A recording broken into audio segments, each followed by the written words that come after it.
हाँ, देखो last time हम लोगों ने मोल कॉन्सेप्ट स्टार्ट किया था। मोल कॉन्सेप्ट में सिंपल मैंने आपको ये समझा दिया था कि भाई मोल का मीनिंग क्या है। तो मैंने आपको बताया कि भाई मोल का एक सिंपल सा मीनिंग, मोल हमारे लिए एक सिंपल नंबर है जिसकी एक पर्टिकुलर वैल्यू है जो कि 6.02 इंटू 10⁻23 के बराबर है। उस वैल्यू को हम सिंपल 1 मोल का नाम देते हैं। मोल को कैलकुलेट करने के लिए मैंने आपको 3 फॉर्मूले बताए हुए थे आपको, ठीक है। अगर याद हो तो मोल के मैंने 3 फॉर्मूले बताए थे। Mole is equal to weight upon atomic weight, और या मैं कह सकता हूँ वेट अपॉन मोलर वेट। तो मैंने आपको समझाया कोई एटम है तो एटॉमिक वेट रख देंगे, मॉलिक्यूल है तो मोलर वेट रखेंगे। दूसरा फॉर्मूला मोल का मैंने आपको एक और इन टर्म्स ऑफ नंबर बताया था, and mole is equal to number of that chemical species divided by Avogadro number जो कि 6.022 इंटू 10⁻23 के बराबर। तीसरा फॉर्मूला मैंने आपको वॉल्यूम के टर्म्स में बताया था। Mole is equal to volume of gas in litre divided by 22.4, या उसे मैंने मिली लीटर के टर्म्स में भी लिखा था। तो मैंने आपसे कहा कि अगर हम किसी भी गैस का जो वॉल्यूम है उसे अगर मिली लीटर में रखते हैं तो उस केस में हम 22,400 से डिवाइड, ठीक। और ये सब एक्सप्लेन हुआ था मतलब ये सर कि ये फॉर्मूला जो है वो सिर्फ एसटीपी या एनटीपी कंडीशन में वैलिड है। अगर कंडीशन बदल दी है तो फॉर्मूला चेंज होता है। फिलहाल हम उसकी बात नहीं कर रहे हैं, उसे हम बाद में ठीक है ऑब्जर्व करेंगे कि क्या होगा क्या नहीं होगा। फिलहाल में तो हम इन तीनों फॉर्मूले बेस्ड क्वेश्चंस को ऑब्जर्व करें। तो मोल का एक जनरल इंट्रोडक्शन मैंने आपको बता ही दिया था, कोई प्रॉब्लम उसमें है ही नहीं। और मैंने कहा मोल को कैलकुलेट करने के लिए हमारे पास में 3 फॉर्मूले हैं जिनको मैंने बताया भी था कि भाई यूटिलाइज कैसे किया जा सकता है। तो अगर मैंने आपसे कहा कि वेट गिवन है, वेट से रिलेटेड कोई क्वेश्चन पूछा जाएगा तो हम वेट वाला फॉर्मूला लगा देंगे। नंबर गिवन है, नंबर से रिलेटेड कोई क्वेश्चन पूछा जाएगा तो हम नंबर वाला फॉर्मूला लगा देंगे, और वॉल्यूम वाले केस में वॉल्यूम वाला फॉर्मूला अप्लाई करें। ठीक, यहाँ तक की कुछ बातें थी जो हमने क्लियर कर ली थी। बाकी एटॉमिक मास यूनिट क्यों बनाया गया, उसके टर्म्स में मेजर करने का रीज़न क्या था, है ना। और फिर मैंने अदर बातें भी आपको डिस्कस की थी, प्लस सिंपल किसी भी कंपाउंड के फॉर्मूले को लिखने का एक तरीका बताया था कि भाई डिफरेंट कंपाउंड्स के अगर हमें फॉर्मूले लिखने पड़ेंगे तो हम किस तरह से फॉर्मूले नोट कर सकते हैं। यहाँ तक की सारी चीज़ें जो हमने लास्ट लेक्चर में ऑब्जर्व की हुई। तो फाइनली अगर हमें कुछ ऐसी बातें मालूम है तो हम अल्टीमेटली मोल को कैलकुलेट करने का तरीका देखते हैं कि आखिर हम मोल को कैलकुलेट किस तरह से कर सकते हैं। तो चलो मैं कुछ क्वेश्चंस लिख देता हूँ जिसमें हम ठीक है इन तीनों ही फॉर्मूले को एक एक करके यूटिलाइज करते जाएंगे और उसके बेसिस पे मोल किस तरह से कैलकुलेट करेंगे ये हम ऑब्जर्व कर लेंगे। मेरा एक सिंपल सा क्वेश्चन है, ये तो हमने 9th क्लास में भी किया है। Calculate mole present in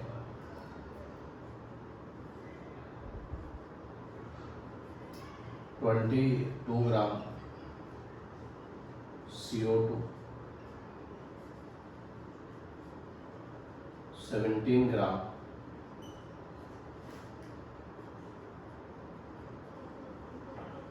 ammonia,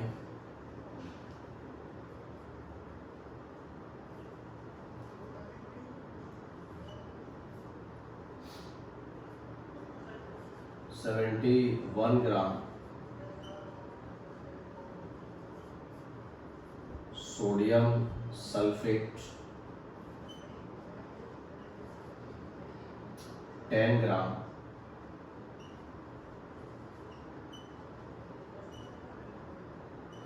sodium azide,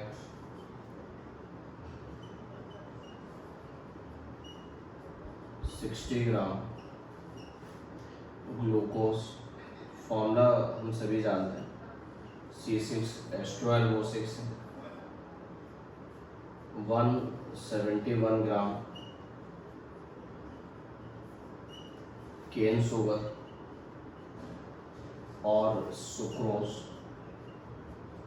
formula is C12H22O11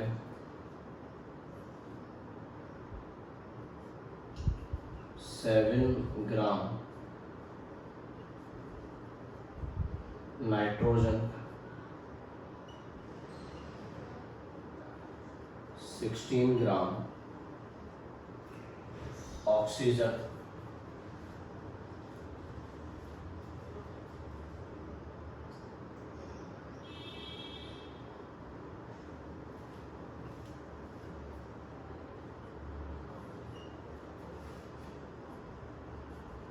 7 gram nitrogen atom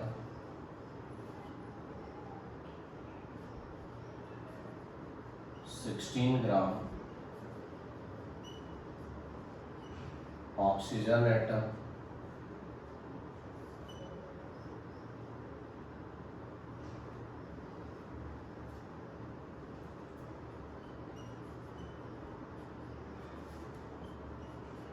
4 gram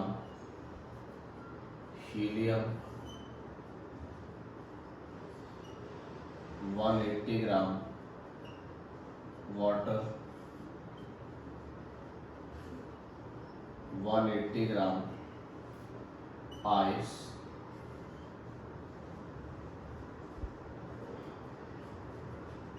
18 ml water 100 atomic mass unit of heat. ठीक, फिलहाल में मैंने आपको इस टाइप के कुछ क्वेश्चन दिए जिसमें मुझे मोल कैलकुलेट करना है कि भाई मोल क्या होगा, बस हमें सिंपल मोल के नंबर बताने। और आप देखो मैंने अभी जो भी क्वेश्चन लिखे हैं उनमें वेट से रिलेटेड इन्फॉर्मेशन दी है। तो हम जानते हैं अगर वेट से रिलेटेड हमें कोई इन्फॉर्मेशन गिवन है तो नो डाउट उसके लिए हमें वेट वाला फॉर्मूला अप्लाई करना चाहिए। और मैंने आपको एक ही फॉर्मूला बताया वेट के टर्म्स में, mole is equal to weight upon atomic weight और वेट अपॉन मोलर वेट। तो ठीक है, एक बार इन सारे क्वेश्चंस को ट्राई करके देखते हैं भाई हम किस तरह से सॉल्व कर पाए, ये देख लेते हैं। तो अगर मुझे वेट गिवन है तो मैंने कहा सिंपल में फॉर्मूला वही लगाऊंगा, mole is equal to weight upon molar wait.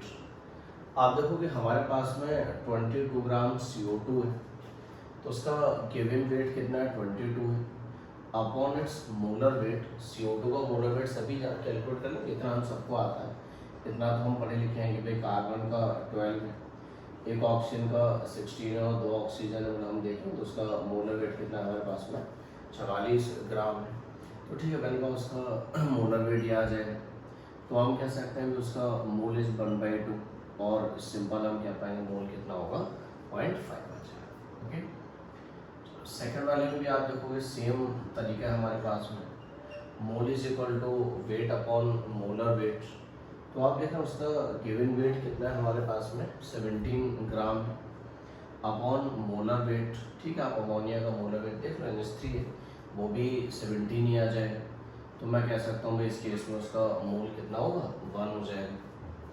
Third वाले क्वेश्चन को हम देखेंगे, अगेन वेट गिवन, अगर हमें वेट गिवन है तो फिर वेट वाला फॉर्मूला लगा देंगे। तो उसने कहा 71 ग्राम सोडियम सल्फेट। तो हमने लास्ट टाइम ये सीख लिया था कि सोडियम सल्फेट का फॉर्मूला कैसे लिखा जाएगा। तो ठीक, हम जानते हैं सोडियम सल्फेट इज Na2SO4। मुझे उसका मोलर वेट कैलकुलेट करना चाहिए। मेरे अकॉर्डिंग अगर आप उसका मोलर वेट कैलकुलेट करोगे तो 142 आ जाएगा। तो आप ये कह सकते हैं भाई वो वैल्यू कितनी आ जाएगी 1/2, या सिंपल हम कह देंगे भाई मोल कितना आ जाएगा उसका 0.5 आ जाएगा। फोर्थ वाले क्वेश्चन को हम देखेंगे, अगेन वेट गिवन है तो फिर वही आ जाएगा मोल इज इक्वल टू जो भी गिवन वेट है उसे हम मोलर वेट से डिवाइड कर देते हैं। It is sodium azide. तो हालांकि मैंने आपको समझाया था कि भाई इसका फॉर्मूला लिखने का तरीका क्या है, sodium is Na+1, azide ion मैंने बताया था N3-, हालांकि शायद मैंने नोट भी किया हो, may be possible last class में। तो अगर हम इसे देखेंगे तो इसका फॉर्मूला क्या आ जाएगा, NaN3, ये सोडियम अजाइड का फॉर्मूला आ गया। अगर मैंने कहा ये सोडियम अजाइड का फॉर्मूला है तो नो डाउट अब मैं सिंपल क्या कर सकता हूँ, इसका मोलर वेट निकाल दूँगा। इतना तो हम सबको आता है कि भाई सोडियम का 23 है, एक नाइट्रोजन का हमें मालूम है हमारे पास में कितना है 14, और 3 नाइट्रोजन उसका 42 आ जाएगा। आप उससे ऐड कर लीजिए तो कितना आ जाएगा हमारे पास में, ठीक है, इट इज 65, ये आ जाएगा। तो अगर हमारे पास में उसका मोलर वेट मालूम है 65 है, वाला कि आप उसे जैसे भी सॉल्व करना चाहें आप सॉल्व कर लीजिए, वो सॉल्व वैल्यू आप कह सकते हैं हमारे लिए क्या मोल को रिप्रेजेंट करेगा, ठीक है ना। आप फिफ्थ वाले क्वेश्चन को देखें, अगेन आपको वही सेम इंफॉर्मेशन दी है, आपको एक वेट गिवन है, तो मैंने कहा फॉर्मूला में मालूम है, mole is equal to weight upon molar weight. उसका वेट कितना है हमारे पास में 60 ग्राम है। आप ग्लूकोज का मोलर वेट कैलकुलेट कर भाई, ठीक है, ये काम हम कर सकते हैं। ग्लूकोज इज C6H12O6, तो आपको मालूम है एक कार्बन का 12 होता है, 6 कार्बन, एक हाइड्रोजन का 1 होता है, 12 हाइड्रोजन, एक ऑक्सीजन का 16 और 6 ऑक्सीजन। अगर आप इसे सॉल्व करोगे तो वैल्यू 180 आ जाएगी। तो आप ये कह सकते हैं कि उसका मोल कितना 1/3 आ जाएगा, या ठीक क्या फर्दर सॉल्व करके लिखना चाहेंगे दैन इट इज 0.33 लिख दिया जाएगा। तो आप देखो मैं एक ही फॉर्मूला है कुल मिला के जिसे अप्लाई कर रहा हूँ। क्वेश्चन नंबर 6 आप देखोगे 171 ग्राम केन शुगर है, तो मैंने कहा अगेन वेट गिवन है तो भाई फॉर्मूला लगा देंगे, mole is equal to weight upon molar weight. अगर आप केन शुगर का मोलर वेट कैलकुलेट करोगे वो 342 निकल के आ जाएगा। अगर ऐसा है तो आप ये कह सकते हो भाई इट इज 1/2, या सिंपल हम क्या देंगे भाई उसका मोल कितना होगा हमारे पास में 0.5 आ जाएगा, ठीक है।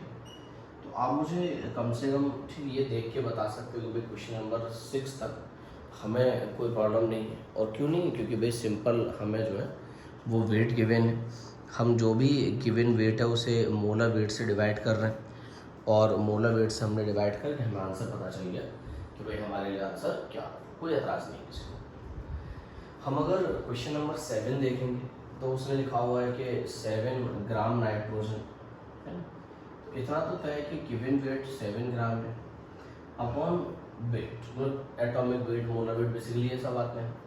तो बात ये आती है कि जब सिंपल ऐसे लैंग्वेज में लिखा है कि नाइट्रोजन, तो हम उसे क्या कंसिडर करें, मतलब उसे हम N कंसिडर करें या N2 कंसिडर करें, ये मेन हमारे लिए। तो वो मैं आपको समझा देता हूँ। समझाने वाली बात ऐसी है कि जब सिंपल उसने लिखा नाइट्रोजन, तो मतलब कहीं ना कहीं हम ये कह सकते हैं कि ऐसे क्वेश्चन में जहाँ हमसे मोल की कैलकुलेशन की बात कर रहा हूँ और क्वेश्चन में सिंपल क्या लिख दिया जाए नाइट्रोजन, तो उसका मतलब इसका जो प्रैक्टिकल एग्जिस्टिंग स्टेट है वो ले लेना है फिर हमें। तो हमें मालूम है नाइट्रोजन प्रैक्टिकली N2 फॉर्म में पाया जाता है, तो हम सिंपल क्या कंसिडर करेंगे, इसको N2 कंसिडर करेंगे। लाइकवाइज मान लो कोई कैलकुलेशन में हम लिख देता ऑक्सीजन, है ना। अगर सिंपल ऑक्सीजन लिखा है, इसका मतलब सिंपल है हमारे पास में, सिंपल मतलब क्या है, ऑक्सीजन की प्रैक्टिकल एग्जिस्टिंग स्टेट हमारी ले लिया जाएगी, और ऑक्सीजन की प्रैक्टिकल एग्जिस्टिंग स्टेट क्या होती है, O2 है। लाइकवाइज मान लो किसी क्वेश्चन में हाइड्रोजन लिख दिया जाता है, तो हम समझ जाते हैं कि भाई हाइड्रोजन का जो प्रैक्टिकल एग्जिस्टिंग स्टेट है वो H2।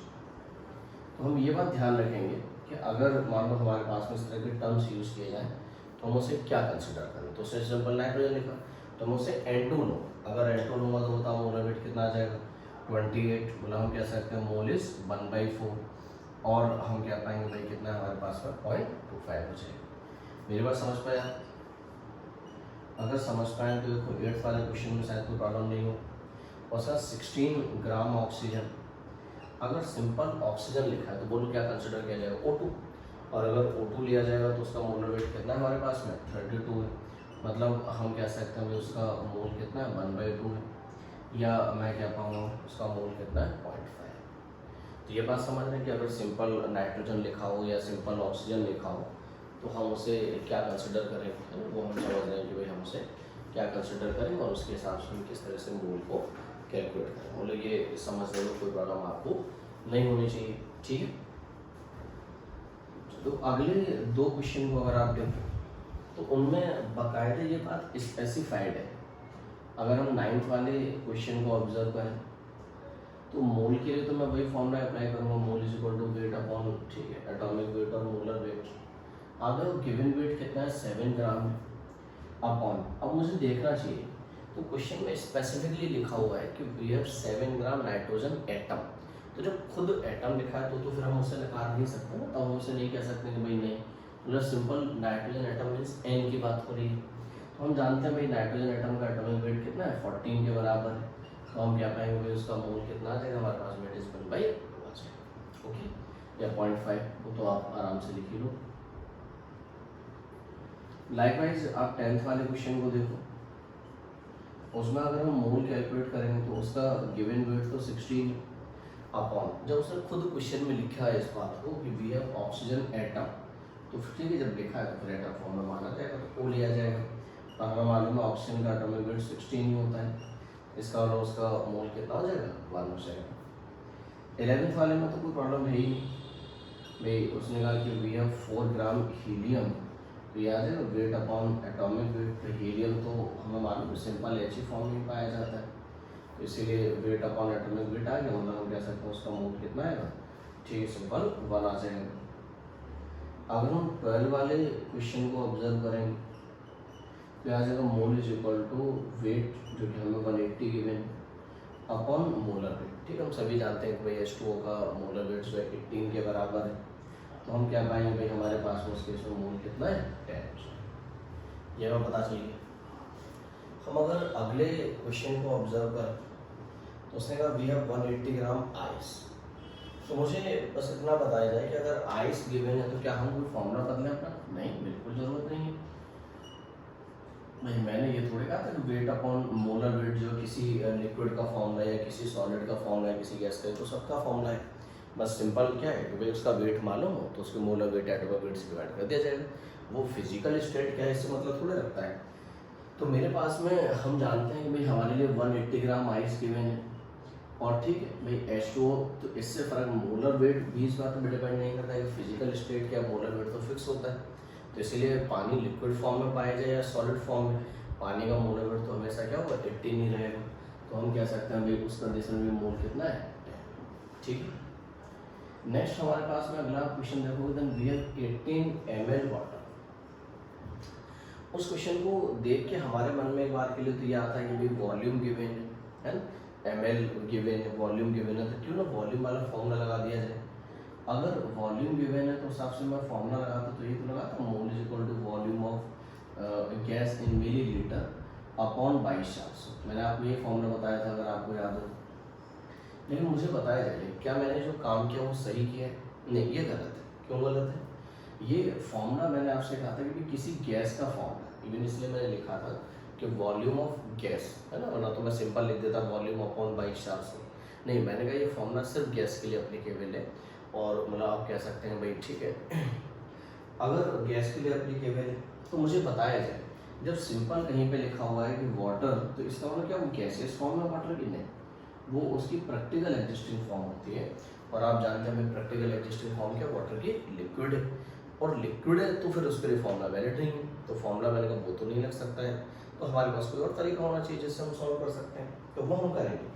लेकिन ये बात तो आप समझ लो कि सिंपल अगर कहीं लिखा है वाटर तो मतलब वो लिक्विड फॉर्म है, यार नॉर्मल सी बात है कि भाई घरों में भी कहा जाता है कि पानी पी रहे हैं, तो ऐसा थोड़ी ना वेपर की फॉर्म में पानी पी, तो आइस की फॉर्म में पानी पी, तो पानी तो लिक्विड फॉर्म में पिया जाता है। तो अगर मतलब मेरे पास ये लिक्विड है तो मैंने कहा वॉल्यूम वाला फॉर्मूला मैं लगा नहीं सकता, नंबर गिवन नहीं है तो नंबर वाला फॉर्मूला लगने से रहा, तो अल्टीमेटली मेरे पास में बस एक ही फॉर्मूला बचा और वो वेट वाला था। तो ठीक है, हम उसे अप्लाई करेंगे। अगर आपको याद हो तो बचपन से आपने फॉर्मूला मतलब बात पढ़ी थी, density is equal to mass upon volume, सभी ने पढ़ा इस बात को। क्या मुझे वाटर की डेंसिटी बताओ, है ना, किसी मतलब कोई ऐसा नहीं होगा जिसने वाटर की डेंसिटी ना पढ़ी, सभी ने वाटर की डेंसिटी पढ़ी है कि भाई 1 ग्राम पर ml है। अगर डेंसिटी 1 ग्राम पर ml है तो क्या मुझे बताया जाएगा इस केस में कि अगर मैं डेंसिटी को 1 रख दूँ तो क्या मास और वॉल्यूम बराबर आ जाएंगे वाटर के लिए, बोलो आराम से भाई। अगर डेंसिटी 1 है तो सिंपल इसका मतलब ये कि मास और वॉल्यूम बराबर है। तो पानी आप ये कह सकते हैं एक ऐसा लिक्विड है जिसके डेंसिटी के 1 होने की वजह से फ़ायदा मिलता है। फ़ायदा क्या मिलता है कि पानी जितना ज़्यादा मतलब जितना मास कंटेन करता है उसका volume in terms of ml उतना ही पाया जाता है। तो मैं ये कह सकता हूँ कि अगर 18 ml वाटर है तो उसे सिंपल क्या लिख दिया जाए। मैं यहाँ से कुछ हटा दे रहा हूँ। तो मैंने आपसे कहा कि इन केस ऑफ वाटर, मतलब ठीक पानी के केस में, मतलब ऐसा नहीं कि mass is equal to volume हर लिक्विड के लिए आप लगा दें या हर किसी केस में लगा दें, नहीं, ये वाटर के लिए स्पेसिफिक केस है क्योंकि उसकी डेंसिटी 1 है। ठीक है, तो अगर mass is equal to volume की बात हो रही है तो मैं कहीं ना कहीं बात समझ रहा हूँ कि 18 ml वाटर लिखा जाए या 18 ग्राम वाटर लिखा जाए, इससे कोई फर्क नहीं पड़ेगा, ये दोनों सिमिलर मीनिंग रखते हैं। मैं इस फॉर्म में मोल कैलकुलेट नहीं कर सकता था, लेकिन इस फॉर्म में तो कैलकुलेट कर सकता हूँ और तो मुझे आंसर भी मिल जाएगा। अगर 18 ग्राम वाटर है तो बताओ मोल कितना आ जाएगा। Mole is wait upon molar wait, जो कि खुद 18 है, तो उसका हमारे पास में मोल कितना होगा। क्या आप ये बात मेरी समझ पाए? तो मेरा कहना आपसे बस ये है कि अगर मान लो सिंपल हमें कोई इस तरह का ठीक इन्फॉर्मेशन दिया जाए कि we have this much ml और दिस मच लीटर वाटर, तो आप उसके लिए ऐसा ना कि वॉल्यूम वाला फॉर्मूला लगा दो, आंसर गलत हो जाएगा क्योंकि वो गैस का फॉर्मूला है उसका। तो उस केस में क्या बहुत सिंपल काम करना है। सिंपल काम क्या करना है कि पानी के लिए ठीक है उसका वेट और वॉल्यूम बराबर पाए जाते हैं, तो जितना ml है उतना ही ग्राम लिख सकते हो, जितना लीटर है उतना किलोग्राम लिख सकते हो।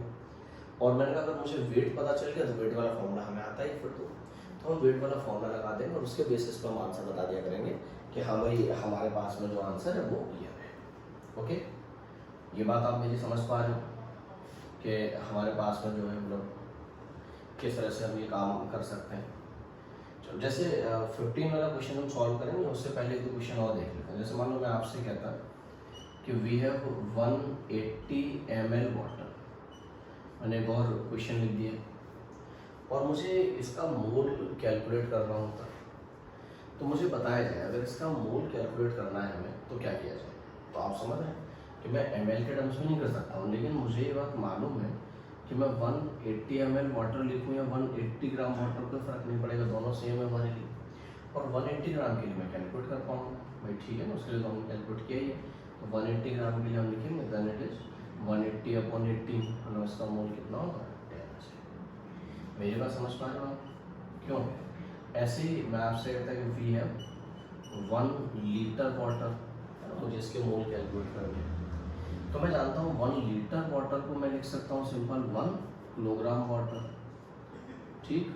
और किलोग्राम को मैं चाहे ग्राम में रख लूँगा, कोई प्रॉब्लम नहीं है, तो मैं ऐसे लिख सकता हूँ 1000 ग्राम वाटर। अब आप कह सकते हैं भाई मोल क्या हो, तो मैंने कहा मोल कितना आ जाएगा, weight upon molar weight, weight is 1000, molar weight is 18 है ना। अगर आप उसे सॉल्व करोगे देन इट इज 55.5। तो 1 लीटर वाटर में अगर हम उसके मोल चेक कर रहे हैं तो मैंने कहा उसका मोल कितना है हमारे पास में 55.5 के बराबर। तो ये समझ गया कि वाटर के लिए अगर मुझे ठीक है मोल कैलकुलेट करना पड़ा तो मैं बता रहा हूँ कि भाई वाटर के लिए मोल कितना हुआ, तो ml के टर्म्स में बता सकता हूँ, ग्राम में दिया तो कोई बात थी नहीं हमारे पास में। चलो ये ठीक है। हम अगर क्वेश्चन नंबर 15 की बात करें तो उसने कहा कि we have 100 AMU of helium. तो मैं आपको इस बात को थोड़ा समझाता हूँ। बात ऐसी है कि अगर 100 AMU ऑफ हीलियम और मुझे मोल कैलकुलेट करना है, तो बात तो ये हुई थी हमारी कि mole is equal to given weight upon atomic weight और मोलर वेट। तो जब भी हम मोल कैलकुलेट करते हैं तो जो भी हमारे पास में गिवन वेट होता है, अगर मान लो कोई एटम है तो हम उसके एटॉमिक वेट से डिवाइड करते हैं। लेकिन हम ये भी तो जानते हैं कि ये जो वेट है basically this is the wait of 1 mole of atom, ठीक है ना। ये तो एक मोल एटम का वेट होता है, तभी तो मोल कैलकुलेट हो पाएगा हमारा। तो आप मुझे एक बात बताओ, अगर ऐसा है तो क्या मैं ऐसे लिखना पसंद करूँ, mole is equal to given weight is 100 AMU, मैं लिख रहा हूँ अभी, आप समझने की कोशिश करो, upon atomic weight of helium, और हीलियम का एटॉमिक वेट हम सभी जानते हैं दैट इज 4 ग्राम। क्या इस तरह से लिखना ठीक है और मैं इसको लिख के आंसर कह दूँ तो इट इज 25? क्या आप इस बात से सहमत हैं कि मैं ऐसा मतलब करना चाहूँ इसलिए? नहीं, ये तो गलत हो जाएगा। गलत क्यों हो जाएगा? क्योंकि हम इस कैलकुलेशन को इसलिए नहीं कर पाएंगे क्योंकि हमने यहाँ यूनिट सेम में रखी है। अगर मैंने नीचे वाले वेट को ग्राम में लिखा है तो नो डाउट मुझे ऊपर वाले वेट को भी ग्राम में लिखना होगा। या अगर मैं ऊपर वाले वेट को एमयू में लिख रहा हूँ तो मुझे नीचे वाला वेट भी एमयू के टर्म्स में लिखना होगा, तो ही सही आंसर मिलेगा मुझे। यूनिट सेम होना मस्ट कंडीशन का पार्ट है। तो इसीलिए मैं एक काम करता हूँ भाई, हमने लास्ट टाइम ये बात पढ़ी थी कि एमयू को ग्राम के टर्म्स में क्या लिखा जा सकता है। तो मैं अगर एमयू को ग्राम के टर्म्स में लिखूँगा देन इट इज़ 100 AMU। मैंने आपको बताया था 1 AMU is equal to 1.66 into 10⁻24 gram. अब ग्राम में होंगे, आपको प्रॉब्लम नहीं, तो मैं ग्राम के वाली वैल्यू से डिवाइड कर सकता हूँ। तो ये आ जाएगा मेरे पास में, इट इज़ 25 इंटू 1.66 इंटू 10⁻24। ठीक है। तो अगर मान लो हमने इस बात पे ध्यान नहीं दिया होता कि वो value in terms of atomic mass unit given है, तो आप समझ लो हमसे गलती क्या होती है। हम आंसर कह देते कि वो 25 मोल है, जबकि आंसर उसका कितना है 25 इंटू 1.66 इंटू 10⁻24 के बराबर। तो ये बात समझ में आया मेरी। तो दो काम, मतलब कोई काम कर लो, काम क्या करना है कि या तो एमयू को ग्राम में लिख लो या ग्राम को एमयू में लिख लो, ठीक है ना। अब उस हिसाब से कैलकुलेट कर लो और आंसर आ जाएगा, आपको कोई प्रॉब्लम नहीं होगी। तो मैं समझता हूँ कि आप ये काम कर पाओ। तो हम ये देख रहे हैं कि अगर हमें वेट के टर्म्स की इंफॉर्मेशन दे रखी है तो कैलकुलेट करना कोई ऐसी बड़ी बात नहीं है हमारे लिए। वेट के टर्म्स में हम बड़े आराम से कैलकुलेट कर लेते हैं, सिंपल से तरीके से जिनसे हमने अपनी सारी कैलकुलेशन पूरी की है। जैसे अगर मान लो मैं आपसे कहता कि भाई हमारे पास में for example we have 100 AMU of calcium carbonate, या उसे कई क्वेश्चन में लाइमस्टोन लिखा जाता है। एटलीस्ट कैल्शियम कार्बोनेट का फॉर्मूला हम सभी जानते हैं, दैट इज CaCO3। आप मुझे मोल कैलकुलेट करके बताना पसंद करोगे भाई इस केस में मोल कैसे कैलकुलेट करें। वो कैलकुलेशन हम करते हैं अभी, लेकिन उससे पहले मुझे एक बात बताओ। अगर मैं आपसे लिखता कि we have 100 gram calcium carbonate, तो क्या इसमें कोई प्रॉब्लम किसी को होती? यहाँ नहीं होती। क्यों नहीं होती? कि भाई mole is equal to weight upon molar weight. Molar weight 100 gram, given weight 100 है। आप कैल्शियम कार्बोनेट का वेट कैलकुलेट करोगे वो भी 100 आएगा, तो नो डाउट आप डायरेक्टली क्या पाओगे भाई उस केस में मोल कितना है 1। लेकिन अगर 100 AMU दिया है तो बोलो क्या करना चाहिए। तो हम समझ रहे थे कि इट इज़ 100 AMU, तो हमारा ठीक है आप कह सकते हैं फर्स्ट काम है कि इसे ग्राम में लिखा जाए। तो हम जानते हैं 1 AMU is equal to 1.66 into 10⁻24 gram. इसे मैंने ग्राम में लिखा, मोलर वेट में जानता हूँ इसका 100 ग्राम है, तो आप ये कह सकते हैं भाई उस केस में उसका मोल कितना है हमारे पास में, मोल इज 1.66 इंटू 10⁻⁻। ये मेरे लिए उसका मोल आ गया कि भाई हमारे पास में जो मोल की वैल्यू है वो ये लिखी जाएगी। तो ये बात आप समझ पाए कि अगर हमें ग्राम के टर्म्स में दिया जाए तो कैलकुलेट करने का तरीका क्या होता है। अगर हमें in terms of atomic mass unit दे दिया जाए तो कैलकुलेट करने का तरीका क्या होता है, हम किस तरीके से कैलकुलेट कर सकते हैं, ये कहानी हम यहाँ से देख पा। तो आप देखोगे मैंने अभी जो क्वेश्चंस कराए हैं वो पहले वाले फॉर्मूले पे बेस्ड है कि हमें सिंपल जो वेट गिवन है और मोल कैलकुलेट करने हैं। तो अगर वेट दिया जाए और मोल कैलकुलेट करना है तो किस तरह से कैलकुलेशन पूरी की जा सकती है, उसके कुछ एग्जांपल मैंने करा दिया। अब इसी टाइप के एग्जांपल मिलते रहेंगे, वो कंपाउंड का नाम बदल देगा, वेट बदल देगा, लेकिन फॉर्मूला स्टिल एक ही रहना है, उसी को अप्लाई करना है, कोई दूसरा आपके पास में फॉर्मूला रहेगा ही। ओके,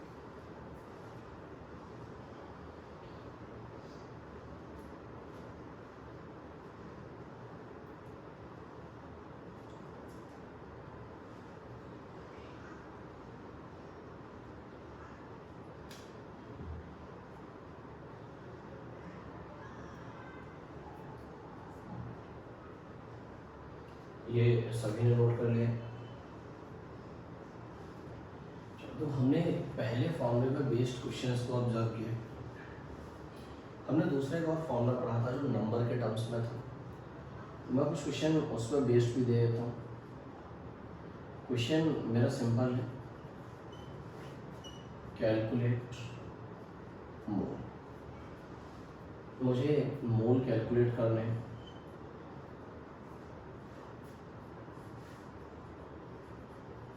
प्रेजेंट इन 6.022 into 10 की पावर 25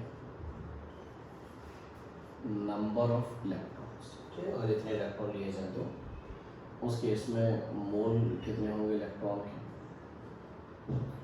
12.044 इंटू 10 की power 22 number of oxygen atoms. अगर इतने ऑक्सीजन एटम लिए जाए तो हमारे पास में मोल कितना होगा? वी हैव 3.011 इंटू 10 की power 24 number of H2O molecule. तो उस केस में मोल कितने होंगे हमारे पास में, हमें ये कैलकुलेट करना है। तो फिलहाल में मैंने 3 क्वेश्चन लिखे हैं। ठीक, एक मैंने इलेक्ट्रॉन के लिए लिख दिया, एक एटम के लिए और एक मॉलिक्यूल के लिए लिख दिया। और मुझे इनमें तीनों ही केसेस में मोल कैलकुलेट करना है। अगर आप क्वेश्चन देखोगे तो आप समझ रहे हो कि क्वेश्चन में नंबर गिवन है, भाई इलेक्ट्रॉन के, ऑक्सीजन एटम के, मॉलिक्यूल के नंबर गिवन है। और अगर मुझे नंबर दिए गए तो मैं जानता हूँ भाई उस केस में मोल कैलकुलेट करने का एक ही फॉर्मूला था नंबर के टर्म्स में। मैंने आपसे बताया था mole is equal to number of that chemical species upon Avogadro number. तो जो भी गिवन नंबर है उसे अवोगाड्रो नंबर से डिवाइड करते रहेंगे और मोल पाते रहेंगे। तो चलो एक बार कैलकुलेट करके देख लेते हैं फिर इसी बात में। बिल्कुल आसान है। अगर मैंने कहा ये है तो मैं फॉर्मूला जानता हूँ, मेरा फॉर्मूला यही था, mole is equal to number of that chemical species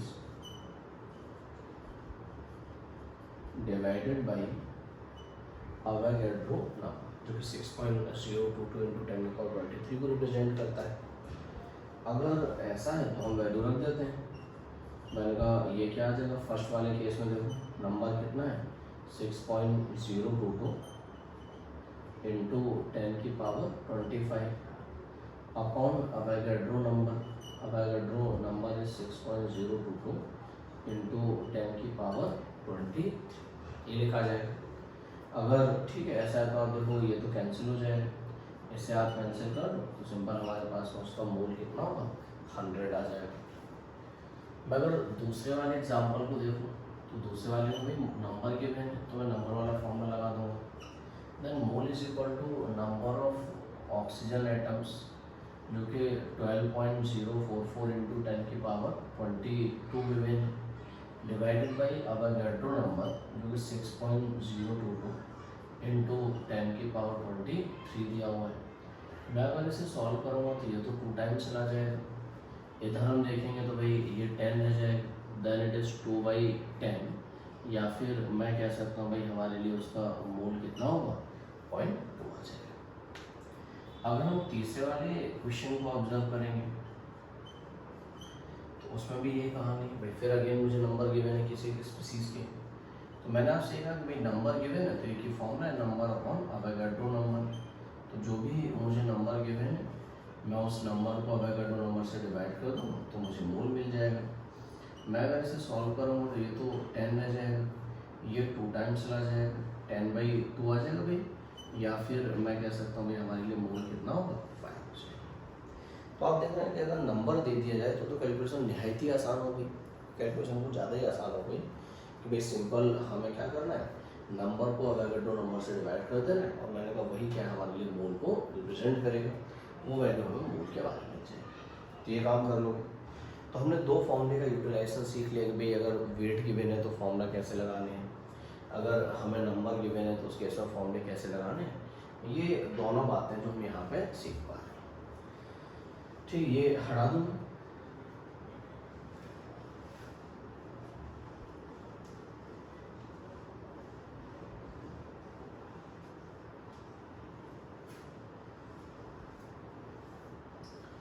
तो तीसरा जो हमारे पास एक फॉर्मूला था वो वॉल्यूम के टर्म्स में था, calculate mole present in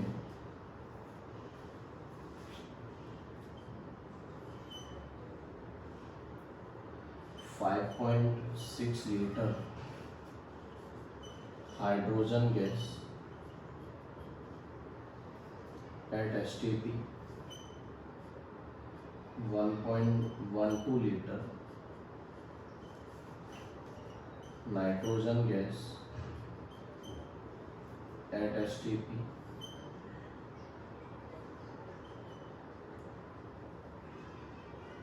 5600 ml methane gas at STP, 11.2 into 10 की power 3 ml oxygen gas at STP,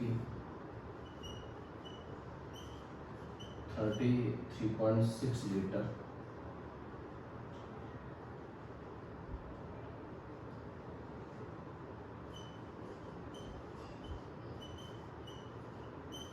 ethane gas at STP,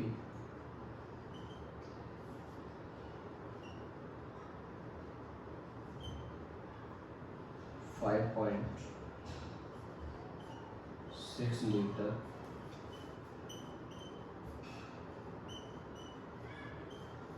water vapours at test. तो इस बार आप देखोगे मैंने जो क्वेश्चन दिया है उसमें मैंने वॉल्यूम दिए, ठीक है, और हमें मोल कैलकुलेट करना है। तो हम जानते हैं कि भाई अगर हमें वॉल्यूम गिवन हो और मोल कैलकुलेट करना हो तो उसके लिए नो डाउट हमने एक फॉर्मूला पढ़ा था वॉल्यूम के टर्म्स में, और मैंने कहा अगर वॉल्यूम वाले हम फॉर्मूले को याद करें तो हमें याद आएगा भाई वॉल्यूम के टर्म्स में मैंने दो फॉर्मूले लिखा है आपको, दोनों ही फॉर्मूले याद है, लीटर के टर्म्स में और मिली लीटर के टर्म्स में। तो चलो जैसे क्वेश्चन गिवन है उस हिसाब से सॉल्व कर देते हैं। अब फर्स्ट वाले क्वेश्चन को देखो, पहले वाले क्वेश्चन में वॉल्यूम गिवन है और लीटर में गिवन है, ठीक है ना। अगर मुझे वॉल्यूम गिवन है और लीटर में गिवन है तो मैं वॉल्यूम वाला फॉर्मूला लगा दूंगा। वॉल्यूम वाला जो फॉर्मूला था वो यही था लीटर के टर्म्स में, mole is equal to volume of gas in litre upon 22.4। आप देखो गैस का वॉल्यूम जो हमारे पास में वो 5.6 लीटर है, अपॉन 22.4 आ गया। मतलब मैं अगर इसे सॉल्व करूँगा दैन इट इज़ 1/4, या फिर मैं कह सकता हूँ हमारे पास में मोल कितना 1.25। देखो आसान हो गया। सेकंड वाले में हम देखेंगे तो ठीक है, क्वेश्चन को पढ़ के समझ में आ गया कि मुझे वॉल्यूम गिवन, अगर मैंने कहा मुझे वॉल्यूम गिवन है तो मैं वॉल्यूम वाला फॉर्मूला लगा दूँगा, mole is equal to volume of gas in litre upon 22.4। ये तो आ जाए लीटर के टर्म्स में गिवन है तो 1.12 लीटर गिवन है। हम इसे सॉल्व करने की कोशिश करेंगे, वो ठीक है। तो कैलकुलेशन में कभी भी किसी को फॉलो करने की रिक्वायरमेंट नहीं होती है, कैलकुलेशन हमेशा अपनी होनी चाहिए, आप अपने हिसाब से कैलकुलेशन करो तो ठीक है। वो जैसे भी है बस आपका आंसर फाइनली मैच करना चाहिए, कैलकुलेशन आपकी अपनी होनी चाहिए। तो मैंने कहा जो हम अगर वहाँ से मोल कैलकुलेट करेंगे तो पता चल जाएगा कि उसका मोल कितना हमारे पास में 0.05 के बराबर है। आप तीसरे वाले क्वेश्चन को देखोगे तो उसमें अगेन किसी गैस का वॉल्यूम गिवन है और मिली लीटर में गिवन है। तो हमने देखा कि भाई अगर मिली लीटर के टर्म्स में वॉल्यूम गिवन है तो मोल का फॉर्मूला याद है क्या था, volume of gas in millilitre divided by 22/4। यही फॉर्मूला था। मिली लीटर का वॉल्यूम कितना 5600 ml। आप देखोगे ये कट जाएगा ना, इसका हम कैलकुलेशन करेंगे 1/4, या फिर मैं कह सकता हूँ इसका वॉल्यूम कितना है, मोल कितना है 0.25। फोर्थ वाले क्वेश्चन को देखो, अगेन मुझे किसी गैस का वॉल्यूम गिवन है दैट इज 11.2 × 10³ मिली लीटर। चलो मैं उसे सॉल्व कर लेता हूँ। तो 11.2 × 10³ मिली लीटर दैट इज 11200 अपॉन 22/400 ये लिखा जाएगा। अगर मैं इसे सॉल्व करूँगा तो मैं कह सकता हूँ उसका मोल कितना आ गया 1/2 आ गया, या सिंपल हम कह सकते हैं उसका मोल कितना आ जाएगा 0.5 आ जाएगा, ये लिख देंगे। अगर हम फिफ्थ वाले क्वेश्चन को देखें तो हम कह सकते हैं भाई जो हमारे पास में फिफ्थ वाला क्वेश्चन है, मोल इज इक्वल टू, वही सिंपल देखो वॉल्यूम दी मैंने लीटर में, तो मैं क्या पाऊँगा volume of gas in litre divided by 22.4। वो तो खैर कैलकुलेशन वाली बात है, आप उसे कैलकुलेट करोगे तो वो 3/2 आ जाएगा, या आप कह सकते हैं भाई उस केस का मोल कितना होगा 1.5 आ जाएगा। नेक्स्ट आप अगले क्वेश्चन को देखोगे तो अगेन हमें वॉल्यूम गिवन, और आप क्वेश्चन को अगर बढ़िया से पढ़ो तो आप देखोगे कि इस बार किसी गैस का ही वॉल्यूम गिवन है, जिसमें बाकायदा क्वेश्चन में इंडिकेट किया कि भैया वाटर वेपर्स। अगर जब वेपर्स की बात की जा रही है, इसका सिंपल है कि भाई वॉल्यूम किसका है, किसी गैस का वॉल्यूम, और गैस के लिए फॉर्मूला लग जाएगा तो कोई प्रॉब्लम नहीं है, तो मैं फॉर्मूला लगा दूँगा उसके लिए। तो फॉर्मूला तो वही है कि भाई जो भी हमारे पास में volume of gas in litre divided by 22.4, तो मैंने कहा उसका वॉल्यूम 1/4 आ गया, या फिर हम कह सकते हैं 10.5। ठीक है, तो हम ये देख रहे हैं कि अगर हमें बाई चांस मान लो वॉल्यूम गिवन, तो वॉल्यूम के लिए हमें कैलकुलेशन अगर करनी होगी तो वही दो फॉर्मूले देने चाहिए, 1 लीटर का और 1 मिलीलीटर का। जैसे वॉल्यूम गिवन है वैसे हम वैल्यू रख देंगे और उस हिसाब से हम देखेंगे हमें आंसर मिलेगा। तो क्या आप ये कैलकुलेशन कर लोगे? तो आप अल्टीमेटली देख रहे हो कि हमने वेट के टर्म्स में कैलकुलेट करना सीख लिया, हमने ठीक है वॉल्यूम के टर्म्स में कैलकुलेट करना सीख लिया, और हमने नंबर के टर्म्स में भी कैलकुलेट करना सीख लिया। मतलब ये तीन ही फॉर्मूले हैं जिनसे हम मोल कैलकुलेट करें, और तीनों को ही हमने समझ लिया कि भाई मोल कैलकुलेट करने का हमारे पास में ये क्या है। तो अगर हमें इन तीनों फॉर्मूले से मोल को कैलकुलेट करना आता है तो नो डाउट मोल के हम डिफरेंट टाइप के क्वेश्चंस को पढ़ेंगे, लेकिन ऐसा कोई भी क्वेश्चन नहीं होगा कि जिसके लिए मैं कोई अदर फॉर्मूला अप्लाई करूँगा, इन तीन फॉर्मूलों को हटा के कोई नया फॉर्मूला आपको बताऊँ, ऐसा नहीं होगा। ये तीन ही फॉर्मूले रहेंगे, इन्हीं की रिक्वायरमेंट रहेगी, और इसी से हम मोल के हर क्वेश्चन को सॉल्व भी करेंगे। तो हमने सिंपल जो एक बार तीनों फॉर्मूले पर अलग अलग क्वेश्चन देख लिए। अब मैं कुछ आपको मिसलेनियस क्वेश्चंस करा देता हूँ, और जिसमें हम जो है अदर टाइप की इन्फॉर्मेशन ले लें कि मोल को कैलकुलेट करते रहेंगे। तो एक बार जो उस टाइप के क्वेश्चंस को हम और ऑब्जर्व करें, ये सब तो हटा दो।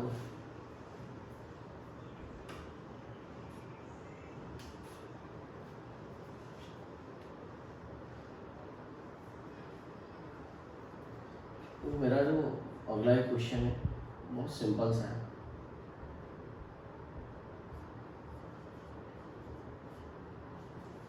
The weight of one atom of A is 6.636 into 10 की power -23 gram. Then find mole of A present in 40 kilogram of it. ठीक, तो मेरा क्वेश्चन जो ये कि भाई जो हमारे पास में कोई भी एक एटम, मतलब मैंने कहा ए है, उसके एक एटम का वेट गिवन है ग्राम के टर्म्स में 6.636 into 10⁻⁻23 ग्राम। अगर हम उस टाइप के एटम को 40 किलो ले लें तो उसमें उसके मोल कितने होंगे ये हमें जानना है। बिल्कुल हम पता कर लेंगे। तो अगर मुझे क्वेश्चन में वेट गिवन है तो इतना तो मैं भी समझता हूँ कि मैं वेट वाला फॉर्मूला लगाऊंगा। तो फॉर्मूला यही था, मोल इज इक्वल टू जो भी गिवन वेट था अपॉन एटॉमिक वेट। अभी थोड़ी देर पहले हमारा इस बात पर डिस्कशन हुआ था कि यहाँ जो वेट लिखा जाता है that is the wait of 1 mole atom. अभी थोड़ी देर पहले हमने बात डिस्कस की थी। तो अगर ये वेट ऑफ 1 मोल एटम, जो कि क्या मुझे क्वेश्चन में ये बात गिवन कि ये नहीं गिवन है मुझे, हाँ गिवन वेट तो मैं जानता हूँ 40 किलोग्राम है। तो सबसे पहला काम ये है कि मैं सबसे पहले क्या करूँ, जो 1 मोल एटम है इसका वेट पता करूँ। अगर मुझे एक एटम का मालूम है तो 1 मोल का पता करने में कोई प्रॉब्लम नहीं। यूनिटरी मेथड और बचपन वाला कि 1 पेन 2 रुपये का आता है तो 5 पेन कितने के आएंगे, वो वाला है 10 रुपये के आएंगे। तो मैंने कहा अगर ऐसा है तो सबसे पहले मैं क्या करूँगा, weight of 1 mole of atom calculate करूँगा। Weight of 1 mole of atom, तो मुझे मालूम है कि भाई जो एक एटम है उसका वेट कितना है 6.636 into 10⁻⁻23 ग्राम। और एक मोल में एटम के नंबर कितने होंगे, एक मोल में एटम के नंबर होंगे 6.022 into 10⁻23। तो सिंपल एक एटम का वेट इतना है तो इतने नंबर ऑफ एटम्स का वेट कितना हो जाएगा। या तो 10⁻³ और 10⁻23 कैंसिल हो जाएगा। अगर आप इसे कैलकुलेट करोगे तो ये वैल्यू ऑलमोस्ट 40 आ जाएगी। ठीक है, मतलब आसपास अगर बहुत स्मॉल वैल्यू डिफरेंस करो तो आप 40 लिख लो, कोई प्रॉब्लम नहीं है। अब मुझे जब उसका 1 मोल का वेट मालूम है तो मैं फॉर्मूला लगा दूंगा मोल का। तो mole is equal to weight upon atomic weight. ठीक है, मैं ये देख सकता हूँ कि जो गिवन वेट है वो 40 किलोग्राम है, लेकिन मैं उसे ग्राम में लिख रहा हूँ क्योंकि मैंने नीचे वाला वेट ग्राम में लिखा है ना 40 ग्राम, इसलिए मैंने उसे ग्राम में लिखा और उसके एटॉमिक वेट जो कि 40 ग्राम उससे डिवाइड कर दिया। तो आप मुझे अब बता सकते हैं कि उस केस में मोल कितना आ गया मेरे लिए 10 सॉरी इट इज 1000। ठीक है, 40 से 40 सिंपल कैंसिल हो जाएगा, 1000 हमारे पास में क्या उसका मोल। तो आप समझ गए मेरी बात को।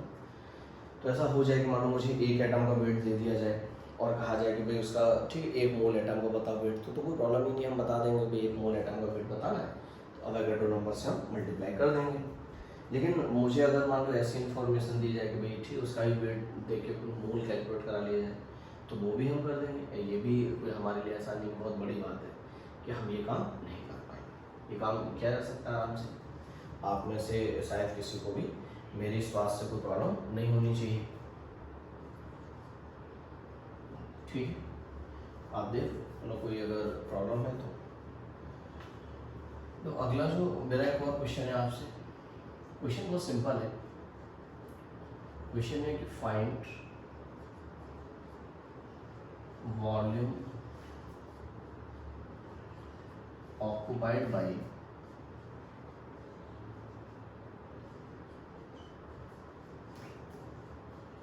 One molecule of water.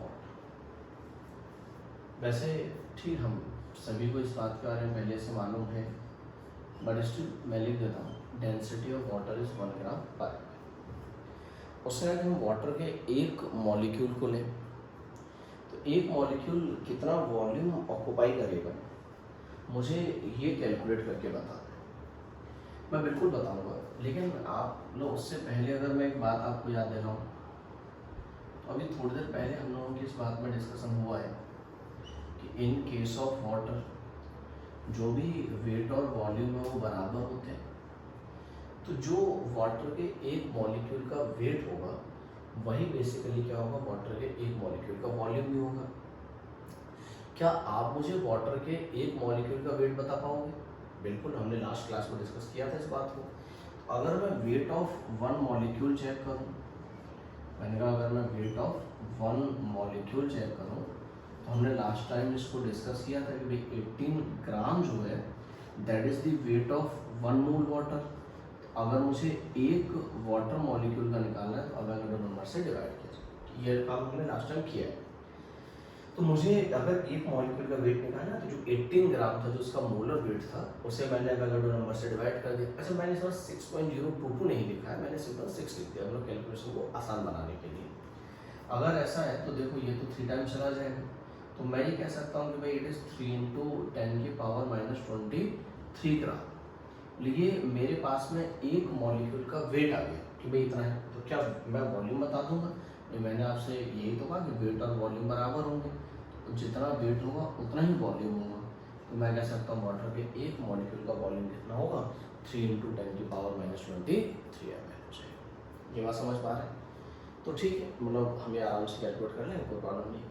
और दूसरी बात हमने ये भी देख ली कि भाई ठीक है, मतलब मैं ज़रूरत पड़ेगी तो कभी कभी 6.022 सिंपल 6 लिख दिया करूँगा कि वही इतना बड़ा नंबर है कि उससे कोई फ़र्क नहीं पड़ता है, वैल्यूज़ में कोई चेंज आपको आते हुए नज़र नहीं आते।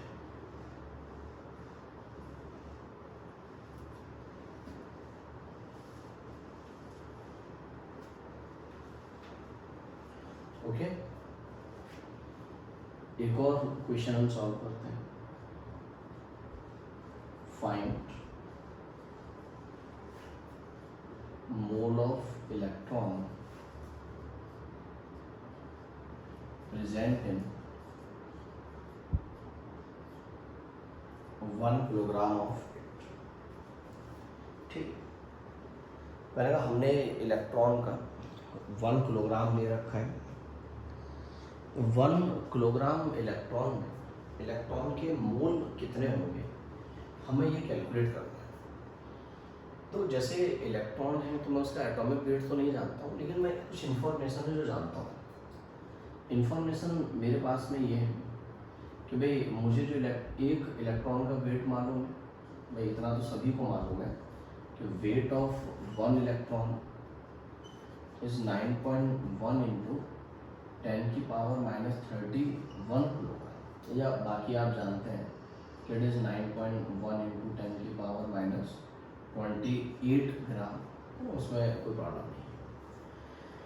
मुझे अगर एक इलेक्ट्रॉन का वेट मालूम है तो आपको मैंने बात कई बार बताई कि जब मैं ये काम करता हूँ कि mole is equal to given weight upon atomic weight, तो यहाँ जो भी वेट मैं लिखता हूँ वो बेसिकली किसी एक मोल एटम में एक मोल मॉलिक्यूल का वेट होता है। अगर यहाँ इलेक्ट्रॉन है तो यहाँ जो वेट लिखा जाएगा that is the wait of 1 mole of electron. क्या ये बात आप मेरी समझ पा रहे हो? सबसे पहले ये बताओ, मतलब यहाँ जो आप नोट करोगे, तो मैंने कहा जब मैंने वेट के टर्म्स में मोल का फॉर्मूला बताया किसी एटम और किसी मॉलिक्यूल के लिए, तो मैंने आपसे कहा इस बात को कि यहाँ जो हम मोल लिखेंगे वो मोल बेसिकली किसके होंगे हमारे पास में, और यहाँ जो सॉरी वेट लिखेंगे वो किसका होगा, एक मोल एटम या एक मोल मॉलिक्यूल का वेट होगा। अगर मेरे पास में कोई इलेक्ट्रॉन है या कोई अदर स्पीसीज है, ठीक है, तो यहाँ पे फिर वेट कितना आएगा, तो वो भी तो एक मोल का ही आएगा ना। तो इसका मतलब मैं कहूँगा यहाँ पे क्या लिखा जाएगा, wait of 1 mole of electron. मुझे एक इलेक्ट्रॉन का वेट मालूम है, तो क्या मैं एक मोल इलेक्ट्रॉन का वेट नहीं बता सकता हूँ? आराम से बता सकता हूँ, यूनिटरी मेथड लगा दिया जाएगा। तो अब मैं कह सकता हूँ कि भाई जो हमारे पास में wait of 1 mole of electron है वो कितना आ जाएगा। भाई एक इलेक्ट्रॉन का वेट 9.1 इंटू 10 की पावर -31 kg है, तो एक मोल इलेक्ट्रॉन का वेट निकालने के लिए उसे 6.02 इंटू 10⁻23 से मल्टीप्लाई कर दूँगा। तो मैं ये कह सकता हूँ कि इट इज़ 9.1 इंटू 6.022 इंटू 10 की पावर -8 किलोग्राम। ये मेरे पास में एक मोल इलेक्ट्रॉन का वेट मिल गया। अगर मुझे एक मोल इलेक्ट्रॉन का वेट मालूम है तो अब मैं मोल कैलकुलेट कर दूंगा। मोल कितना आ जाएगा बोलो, गिवन वेट जो कि 1 किलोग्राम है upon weight of 1 mole of electron जो कि 9.1 इंटू 6.022 इंटू 10 की पावर -8 के बराबर है। मैं इसे सॉल्व कर दूंगा, दैट इज 10 की पावर 8 अपॉन 9.1 इंटू 6.0, ठीक है। बाकी आपका मन है, आप उसे फर्दर कैलकुलेट कर लो, तो जो भी आप कैलकुलेट करके आंसर लिखो आप लिख सकते हो, अपने आप लिख लेना उसको। मैंने आपको बता दिया कि ये तरीका, तो मेरा तरीका समझ पाए क्या है। तो बस मैं आपसे ये कहना चाह रहा हूँ कि इस फॉर्मूले में जो आप नीचे वेट रखते हो किसी एक मोल स्पीसीज का वेट होता है। जैसे मान लो उसने कहा इलेक्ट्रॉन के लिए सॉल्व कर दो, तो फिर हम एक मोल इलेक्ट्रॉन का वेट रख देंगे। मान लो किसी टाइप का क्वेश्चन हो गया था कि प्रोटॉन के लिए सॉल्व कर दो, तो यहाँ पे हम एक मोल प्रोटॉन का वेट रख देते। हमें एक इलेक्ट्रॉन का वेट मालूम था, तो एक मोल इलेक्ट्रॉन का वेट पता करने में हमें कोई देरी नहीं लगेगी। वो वेट पता चल जाएगा तो गिवन वेट को उस वेट से डिवाइड कर देंगे तो मुझे मोल मिल जाएगा। एक तरीका तो ये है हमारे पास। दूसरा एक तरीका मैं और बताता हूँ। दूसरा तरीका ये बताता हूँ, क्या आप एक बात समझ रहे हो मेरी, ये दूसरा सॉल्यूशन है। मैं ये बात समझ रहा हूँ कि 9.1 इंटू 10 की पावर -31 किलोग्राम, इसमें कितने इलेक्ट्रॉन आते हैं? एक इलेक्ट्रॉन का वेट ये। अगर मैं आपसे कहता है कि मुझे बताओ कि 1 किलोग्राम में कितने इलेक्ट्रॉन होंगे, तो अगर इतने किलोग्राम में एक इलेक्ट्रॉन है तो 1 किलोग्राम में कितने होंगे, यूनिटरी मेथड लगा दूंगा। तो मैं ये कह सकता हूँ कि इट इज़ 9.1 इंटू 10 की पावर -31। इसको ऊपर ले जाऊँगा तो ये आ जाएगा 10 की पावर 31 अपॉन 9.1। क्या आप मेरी इस बात से सहमत हैं कि ये बेसिकली क्या है, मेरे पास में नंबर ऑफ इलेक्ट्रॉन्स के नंबर, ठीक है। अगर मुझे पास में 1 किलोग्राम पैकेट का एक मतलब इलेक्ट्रॉन का पैकेट लिया जाए तो उसमें इलेक्ट्रॉन के नंबर काउंट करेंगे तो ये वैल्यू आएगी, यूनिटरी मेथड से मिली। अगर मुझे किसी स्पीसीज के नंबर मालूम है तो क्या मैं मोल कैलकुलेट नहीं कर सकता? कर सकता हूँ, नंबर वाला फॉर्मूला लगा सकता हूँ, है मेरे पास में। तो मैं अगर नंबर वाला फॉर्मूला लगाऊंगा तो क्या आएगा, mole is equal to number of that chemical species divided by Avogadro number, ठीक है ना, ये आ जाएगा। आप देखो क्या अभी भी सेम कैलकुलेशन हो रही है, देख लो, ये 10 की पावर 8 रह जाएगा और ये सिंपल क्या 9.1 इंटू 6.0, आपको सेम आंसर मिला के नहीं मिला। तो दोनों तरीके से हम सॉल्व कर सकते हैं कि अगर हम चाहें तो नंबर पता कर लेते और नंबर पता करके फिर कैलकुलेट कर देते तो भी आंसर आ जाता। नंबर वाला फॉर्मूला लगा देते उस टाइम पे, नहीं तो हमें ये वाला मतलब फिर भी यूज़ किया, दोनों तरीके से आपको सेम आंसर मिलेगा, दोनों से कोई प्रॉब्लम नहीं होगी। तो हमने आज के लेक्चर में ठीक है ये देखा कि अगर मुझे वेट दिया जाए, नंबर दिया जाए, वॉल्यूम दिया जाए तो मोल किस तरह से कैलकुलेट करेंगे। अब इसे हम बढ़ाते रहेंगे, मैंने आपसे पिछले लेक्चर में भी कहा था कि मोल की कैलकुलेशन अभी चलेगी, है ना, अगले 1-2 लेक्चर में भी हम मोल ही कैलकुलेट करेंगे, अलग अलग तरीके से मोल के क्वेश्चन फ्रेम करते रहेंगे, अलग अलग तरीके से उन्हें कैलकुलेट करते रहेंगे। तो एक बार आप यहाँ तक के सारे क्वेश्चन को ऑब्जर्व कीजिए। इन नेक्स्ट लेक्चर हम लोग इसके आगे जो मोल के अदर क्वेश्चन होते हैं उनको भी डिस्कस करेंगे।